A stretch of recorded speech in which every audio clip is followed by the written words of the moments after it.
Hello, I'm Julian Phillips. Welcome to the latest edition of Arise Review. Arise Review begins right now. I'm Julian Phillips.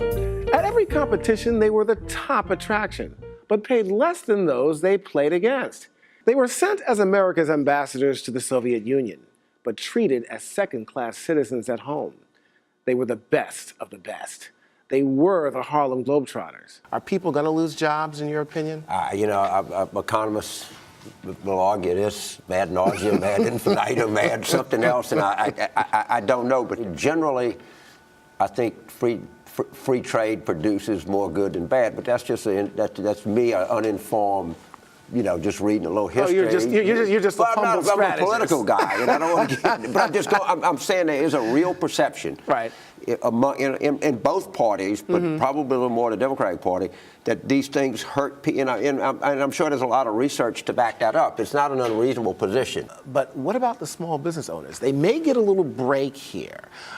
For employers that have 25 employees or less. Nevertheless, a lot of small businesses complain, hey, we can't afford this. There's another way to look at it. Right now, the federal and state governments are subsidizing those small businesses, or even large businesses, Walmart's, fast food industry. $153 billion in public assistance goes to low or minimum wage workers every year. After hosting more than 6,000 episodes, American comedian David Letterman will bow out as the host of CBS's The Late Show. Whether you watched David Letterman or not, I think everybody knew about his top 10. Yes, they did. And of course, now, everybody's coming out with their own top 10 list. Top 10. Yes, they are. Let's talk about some. Of course, I think one of my favorites, of course, and I had to get I'm curious what your favorites our are. executive producer to do this, Drew Barrymore's Table Dance.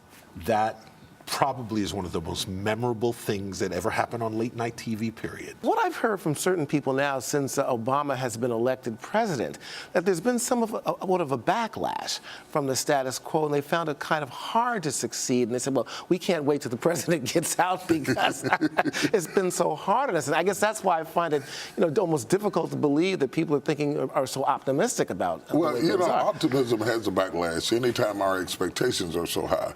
And when the current administration came into office, I spoke that day for the inauguration, and I thought, oh my God, I'm so glad I'm not you, because the people who supported him were so high on him being in that position and in that role, and intoxicated, as well as should be, with the historical ramifications of the first African American coming to the White House.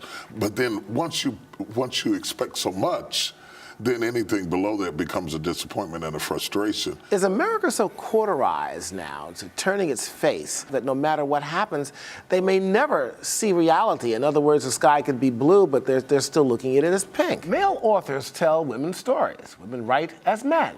White film directors have made plenty of movies about black stories. But how about black directors telling stories about whites? Well, it has happened, but does it happen enough, or is there a barrier black directors must overcome? You got to have an answer for that, man. It's not what Megyn Kelly asked him is not unfair, but it was easy. You'd think you would prep that. Look, she asked you this, you say that. But James, the spin doctors can take this and twist it to the wherever they want for people to think what they want them to think about this situation. You know that. I know that, but I think that all of the spin doctors are saying on both sides, the red and blue spin doctors are saying this was not impressive. Here's a guy who's winning the chess game. If all this happens, and Steve, he wins again. He is. Float like a butterfly, sting like a bee.